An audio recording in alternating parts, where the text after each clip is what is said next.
Hey y'all, welcome back to Let's Talk About Courtney. I'm your host, Courtney Carroll. I'm your licensed therapist in both Washington State and North Carolina. I'm your connection coach and, of course, the host of this podcast. Y'all, it is the 40th episode, and that just blows my mind. I remember talking about this, like even the idea of a podcast years ago. And I've been toying with the idea and the topic, and I've been late in like posting and creating. And if this is your first time like popping in, I treat these podcasts just like a session. There's not much planned going into it. Just like I'm a therapist, I always look at my chair over there because that's where I sit and hold my telehealth sessions for my clients in both my therapy practice and my coaching practice. And I never really know what I'm getting into because people have their own lives. You never know what happens between the week or two that I don't see them. I might have a little clue based off our last session, and that's why I really try to like ground myself and even meditate before I record so that maybe I have an idea. But I knew this morning. I was like, we're gonna record today. Like, this is the day. I've been waiting on an idea or a thought or when it would be time to talk about this. And I'm like, why not episode 40? So let's talk about couples counseling. I know, why not, right? If some of you that aren't aware, I am a very well-trained sex and couples therapist. To me personally, I think I've had some of the best training in the industry, and I mean it. I, of course, have my master's degree in marriage and family. I look up there because I see my degrees over there. And I always knew I wanted to be a couples therapist. And part of me wants to share like the journey that got me there, if that's okay with you guys. And when you are in grad school and you're trying to decide on what you do and like what your focus is going to be on. And there's two paths to take in grad school. It's clinical or marriage and family. And that was the easiest thing. I knew it would be marriage and family for me. And I knew I wanted to be a couples therapist. And the reason why is years before grad school, before even my bachelor's in applied psychology. And again, I look over there because it's hanging on the wall. My ex-husband and I, like we've done a ton of infidelity recovery. And one of the first times ever, I think it was in our first year of our marriage, is when I initially caught him cheating. And I had gone to therapy privately on my own and didn't really tell him because when I originally started therapy by myself, and it was a year before, it was mostly because we got married and we didn't really have a lot of support from my family, even though they loved him. There's a lot of big things going on. And he deployed shortly after getting married. We were 23 years old. It's wild when I think about it. And I'll be honest, like I just wanted help, but I didn't want to tell him or worry him because I didn't want him to think the therapy was for him. It was more of like, how do I manage like my family not really being excited for me and everything. And I never really grew up with boundaries or anything. And so I came to terms I needed to go to therapy, and I met my first therapist. Her name was Anna.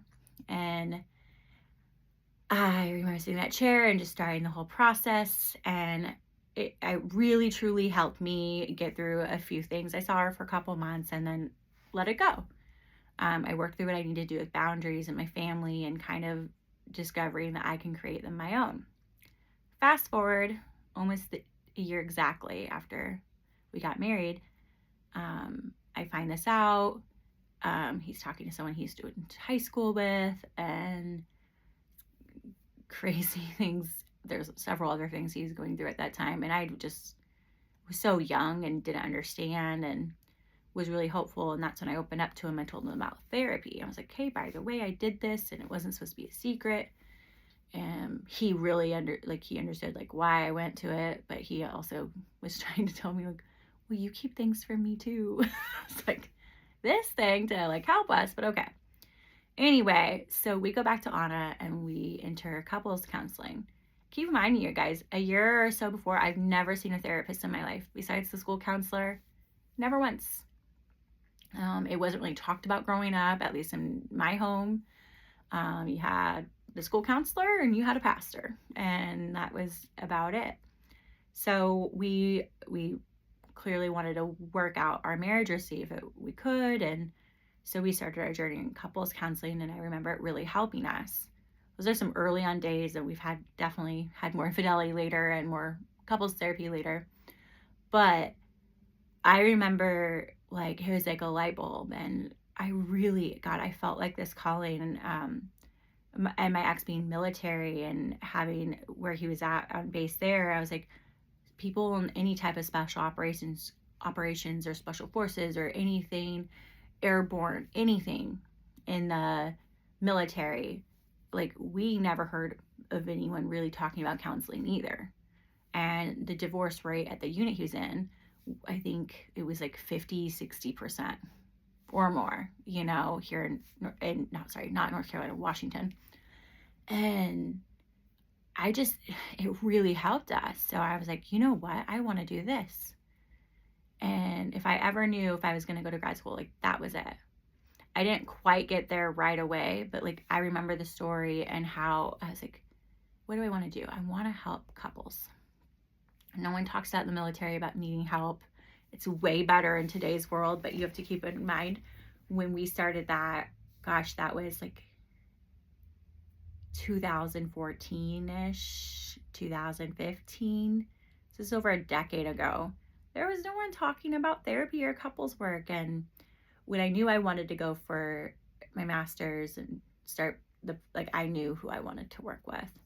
So much so when I went to the interview, I don't know if I've ever talked about this on the podcast, but I wasn't the best writer. I hadn't taken an English class since I was like 18 years old. It's just how the programs, if you do well academically in high school, you don't have to take much English in college. And I had a big chunk of time between all my degrees. So fast forward, I never heard of APA format, and I'm apparently writing MLA to APA format to get into the grad school. I fortunately got my bachelor's at the same school at City University of Seattle. Shout out to my university. I love you guys and my teachers and mentors there. But I remember like sitting in the room because you go through interviews all day. And I think they decided to give me an interview mostly because I'm an alumnus. And I was so excited. I was like, if I just sit down with them. Y'all, I'm a car salesman daughter. My dad sells cars like no one's business. And I was like, if I just get in front of them, they're going to know like I meant to do this work. Like I'm so excited. I'm so motivated. I know they're going to tell me my paper sucks. and so we're sitting down there and they're bringing up their concerns and I start laughing. Like I'm assuming it's my writing. And they're like, oh, good. You got that out of the way. I was like, and I get that. And I am dedicated. I will get tutors. I will work my ass off. I assure you, I will be your most hardest working grad student. I am meant to do this work. And they're like, what? I was like, you don't understand. I'm going to say husband at the time because I'm in that context, right? I'm divorced. But my husband, he's in the military and, with what he does, like, there's this high like failure rate of divorce and all these things. And if we would have never gone to counseling, we wouldn't be together. If I would have just been like, you cheated, I'm out, we'd be done. I wouldn't be here. But I truly, truly, truly want to be a military wife that understands deployments, understands training, understands the demands that it takes for a family. Because I need to help this community. I need to help people because I didn't know this was an option. And thankfully, we learned it, and like, I am your girl. And fast forward later, it was proposed a welcome letter to grad school on academic probation because of my writing. And y'all, they ended up creating a whole master's writing program, tutoring program for students like me. And I remember Ellen, she's passed on, and that made me a little emotional because I just miss her. I remember Ellen saying we have to have a writing center, this master's writing center, because we would lose people like Courtney, like Courtney, who I know is meant to be doing this work.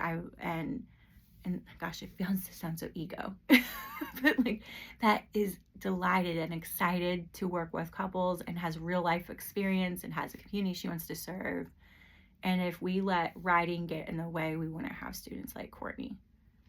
And of course, I used that writing center. Of course, I did that. I graduated with honors and I was immediately off academic probation, all the things.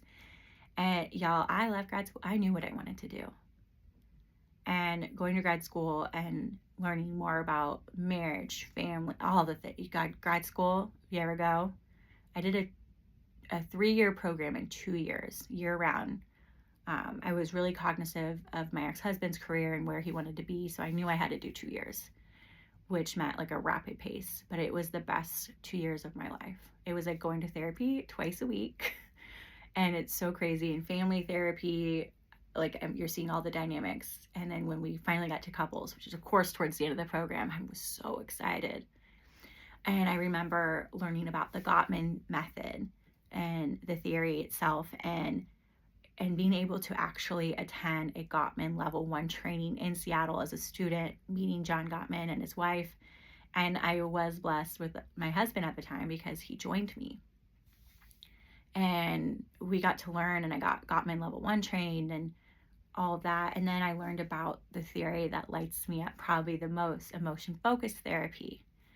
And gosh, y'all, it like everything like clicked.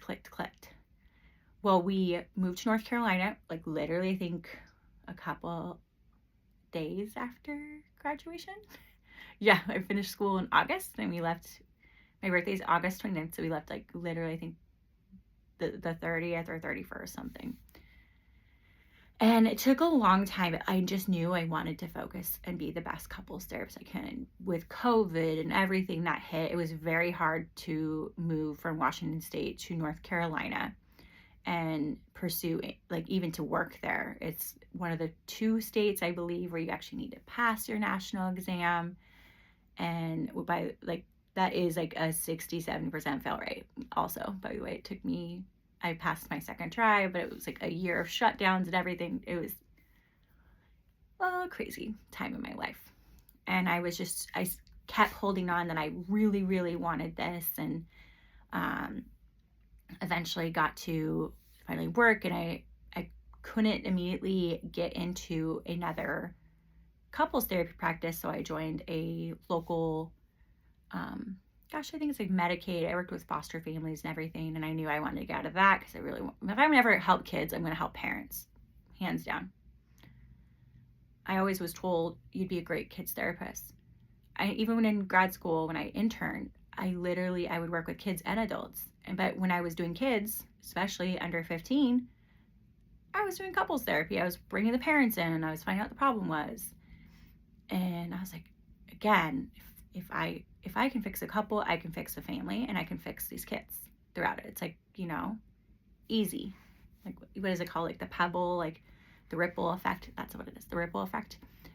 And I'm like, that's how you change kids' lives, is through their parents. And long story short, I eventually got an opportunity of what I would say a lifetime as a couples therapist associate, which you're an associate before you can become a fully licensed clinician.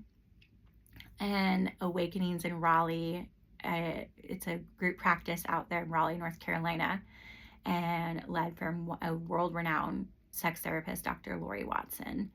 And I was about to enter the best education of my life. Dr. Lori Watson is a well-known sex and couples therapist, one of the top sex therapists in the world. And she built this beautiful, big practice on how to teach associates and how to bring it in. And it was amazing. And with that, we learned more about emotion-focused therapy, the approach I loved the whole time, which talks about creating secured attachment. And what is the coolest thing about the journey is like everything I've been through led me here. And I think if you don't know me, I truly believe every step of my life has led me to one step closer to who I'm becoming and who I am. Going through infidelity at the first year of my marriage had led me later to like, I want to be in this community. Going through that got me into grad school. Becoming passionate about working with couples literally got me in, to the point where they created a program for me, a writing center program, so they wouldn't lose students like me.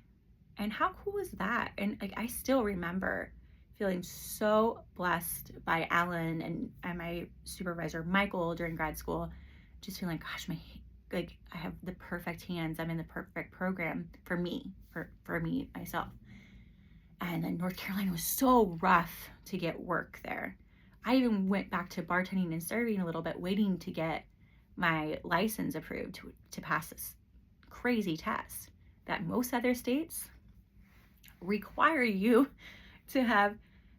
Like, they don't require you, most other states, 50 other plus states, do not require you to pass this test, because they do think real life experience helps you pass the test. Not North Carolina, not where I went. And it's so funny as I'm saying that, I remember if I wouldn't worked at this restaurant, it's not there anymore. It was in Pinehurst, Theo's. It's a beautiful Greek restaurant.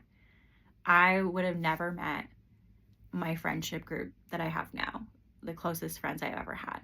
I think about my best friend, Liz. I met her through one of the fellow servers. Her name's Emily. She brought me to this girl group and eventually led me to my best friend, Liz. And like, without that experience, I wouldn't have that. So notice how I'm saying everything lined up to that. And once I passed my exam and being able to have that other job part-time, that foster care work, I like just reiterated, I'm like, I need to be working with couples.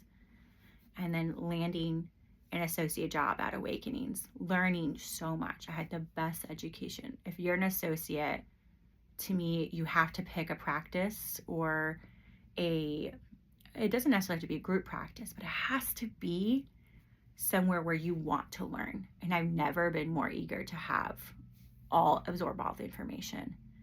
And when Dr. Lori Watson is basically molding sex therapy and emotion focused therapy into this at the perfect time. And I had some of the best training ever. He's not a doctor. George Fowler, he's a master's, but he's incredible. He might as well be a doctor. He could teach a doctorate program in emotion focused therapy. And if you're not familiar with that, that's from Dr. Sue Johnson. She's incredible. She's unfortunately passed on as well this last year, but she has left a legacy to where we create a more secured relationship, which, if you have a secured emotional relationship, leads to a better sexual relationship. And that learning that sex therapy, that key thing, was incredible for me to learn, because the thing is, they are so blended together. And I had all the training and now the living experience and everything that I've been now doing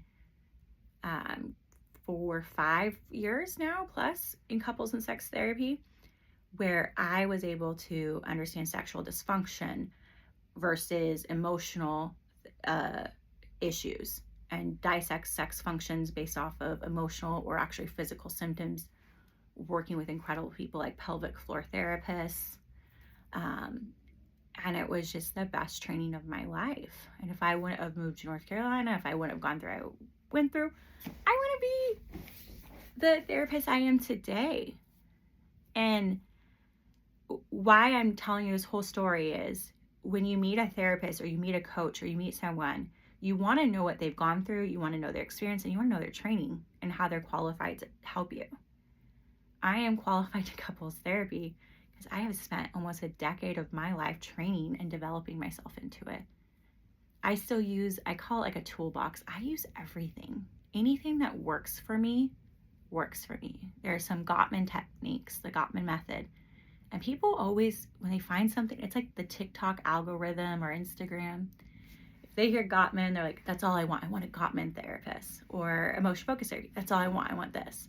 Or sex therapist. That's all I want is this. I'm fortunate to be trained very well in all three. And why people come see me. And that's the whole idea of was actually, thank you for recording this. I just had a couple return to me after quite a while of not seeing them, a couple years. They had a kid and everything. And it was so good to see them this morning. And then having told them how my life has changed, telling them about my divorce and moving and all these things, and we're just cracking up. And and then she's like, oh, do you see there's a female in the couple, and the female was asking me, like, well, do you see individuals now? And I'm like, oh yeah, I do it all. She's like, really? That's so good to know. I just thought you did couples. And I realized since I moved to Washington, many of you probably think I only work with individuals. And maybe it's my story and where I come from, and where people think, oh, Courtney's speaking out about infidelity and women transformation and all these things. And some people even think maybe I shouldn't be doing that work anymore, or that I wouldn't want to do couples therapy. And I think that's what it is. That because I've been cheated on, and because I have a divorce and a broken engagement, like that means I don't work with couples. And maybe you're like, duh, that would make sense, Courtney, for someone to ask you that. And the fact is, like, I love couples work. It's what got me into the seat today. I love relationship work, whether that's with yourself or with your partner. And the biggest difference I explained to couples versus individuals is the relationships my client. I'm making up weird names and I'm just going to go with it. I'm not Bob's therapist. I'm not Susie's therapist. I am their relationship, whether that's a marriage or a partnership. That's my client, not the individual. I also immediately start out the sessions as I'm not a secret keeper with couples. What does that mean? You have HIPAA, you have all these things. What are you talking about? I've been told that. And the fact is, when I'm working with a new couple, I have a no secret policy with that couple. Because again, neither one of them is my client. Their relationship is. And yes, I can't give out private confidential information because therapists do this thing called a breakout session. Typically after the first session with the couple, and they get to know each individual of the couple a little bit more and then bring the couple back together. Some people use breakouts on and off. I do it all the time. But if I've had this happen with a male client that had an emotional affair with a female he told me about in our first breakout session. I said, well, remember, I don't do secrets. And he said, well, Courtney, HIPAA. I was like, you're right. Then you're going to have to tell your wife I'm firing you. And she knows, because in my first session, I say the relationship's my client. If I ever cancel or tell you I no longer can work with you, it's because there was a secret that was disclosed to me, and I cannot break confidentiality. I have a code of ethics, a board I respond to, and if I'm reported, I would be in trouble. So you will have to answer that question. And he's like, shit. It's like, so I can help you tell her and we can find out why this happened. Emotional or physical affairs don't happen for no reason.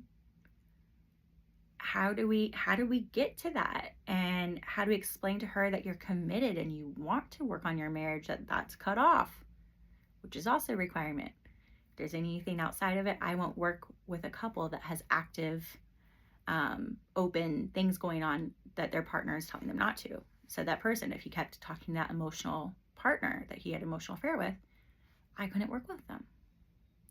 There's a very, very small little exclusive thing there for polyamory, and open relationships. Very different rule book, and that kind of is the one that we decide in the first couple sessions with a couple and what the rules are there.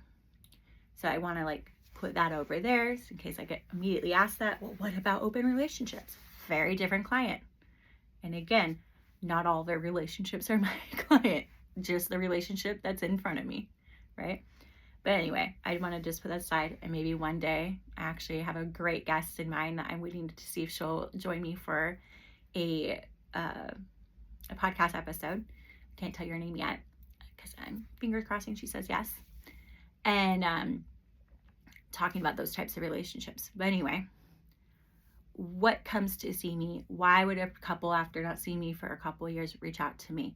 It's usually when a relationship becomes routine, unstable, or how do I explain that? When a relationship, sex life, is very different, sexless marriages, where they don't know how to communicate, hard times. A lot of people after having kids will go back to their couples therapist because now they're what I would diagnose as an adjustment disorder, are adjusting to this new life. How do we have a sex life and a kid and all the things, postpartum and all those things too that come along with it? Or we keep getting in the same fight, or we avoid it at all costs, or there's a relationship change or a parent passed, or you can think of a million reasons on why you and your partner might need couples therapy. And it just depends on what you're seeking out. There's so many great therapists and coaches out there. I know I'm one of many. But if it's any type of sexual dysfunction, any issue where maybe you're like, my wife's broken because she doesn't want to have sex with me, or my husband, he doesn't find me attracted anymore. And we haven't had issues. We've never had sex issues before, Courtney, and now all of a sudden we have issues. Anything like that, it's a collaborative approach where you have to mix emotion, hence the emotion focused therapy and sex therapy. And you want someone that wants your marriage to work. And that's where I want you guys to hear me. Yes, I'm divorced. Yes, I've broken off in an engagement. I love marriage. I am team marriage and making it work and working through hard things. I am not team of anything if it's one-sided work. If I see a couple and only one's invested, I can't work with them. That's very upfront for me as well. Both partners have to be equally invested, or at least invested enough to give this process a real try. Because taking on a couple is a lot of work. And I don't mean that in a bad way, but if I'm going to invest my time and energy, I want the couple to work. I never advocate for divorce, but divorce is an option. And that's what a lot of couples therapists won't tell you. Of course, divorce is an option. Of course, staying married is the option. Maybe there's a loophole for something else that we could pop up in. And I think what people forget all the time in relationship works, it's not about how everyone else's relationship is going. How is yours? And you get to create your own rule book for your marriage, your relationship, and whatever that looks like. That is why people have open marriages. That is why people have different rules and outlooks and relationships, which is no one else's business. And I mean that very strongly. Our marriage doesn't have to look like it did in the 20s, 30s, 40s, 50s, 60s, 70s, 80s, 90s, early 2000s. You can create your own way of living. Some couples, like I guess they could be married. I don't know many married, but some couples live apart and never move in together. They just literally trade off 3 days and have some time on their own. And they have been married for 15 plus years. It works for them. Or not even married, together for 15 years. They could be married. And they're like, for so long when people still see me, like, is that a bad thing? I'm like, why is it bad if it works? But other people might say, other people have an opinion. Everyone else's opinion of you, no offense, is none of your business, or anything about your relationship's none of their business. People often overshare about their relationships to people that are not either in a healthy relationship or not rooting for them or not open-minded. Because we have this dialogue, and I'm going to go bring it back to like Bible and what I was taught in school, and one man, one wife, and all the rules that go on with marriage, with that being submissive and all the things. That was a whole different world. I was actually talking to a client this week. We were never meant to take on the role, especially as women. She's a female client. We've never lived a world where marriages and women are working at the rate they are working, while also being a mom and a wife and everything. Like, in the 1920s, how many women worked? And all the way up until 2000s, whereas now women are an amazing part of our lives, where people like me, where I can have a private practice, open up a coaching business, create a podcast. Like, this didn't exist 15 years ago, 10 years ago, you know. So relationships have to come up with the change in the world. I have a couple stay-at-home dads that are loving stay-at-home dads. That was never a thing I was taught, where you should look for a husband that wants to be a stay-at-home dad. But it works, and it's amazing. And so as we wrap up, we are hitting 30 minutes and today's flown by. But what I want you to leave with is how I got here. And that is what you should want for anyone you're working with. You don't have to work with me if you're looking for a couples therapist or anything, but you want to know why they do what they do. There are so many people out there coaching or even licensed therapists that don't have a passion and love for what they do. They just did it to like fill in the dots. Same with doctors and specialties. Like it's wild. That's a whole other tangent.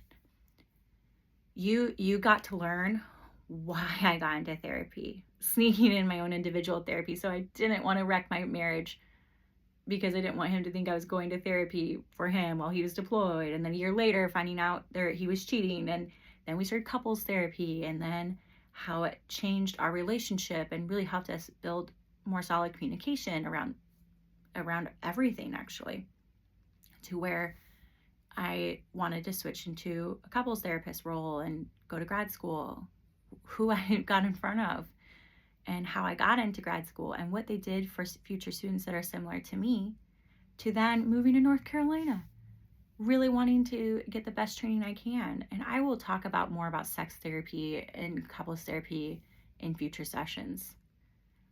And I am delighted to do so. It's literally the thing that brought me into this world.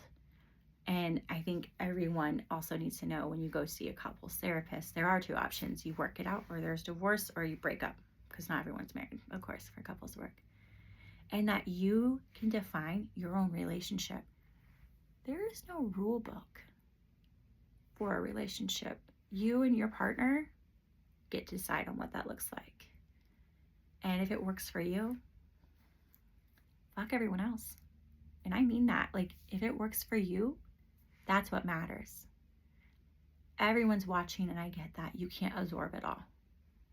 So I hope this was helpful. I hope you understand the journey. And I hope, even if you're in that spot in life, why did I go through these hard things? What made me get here and here?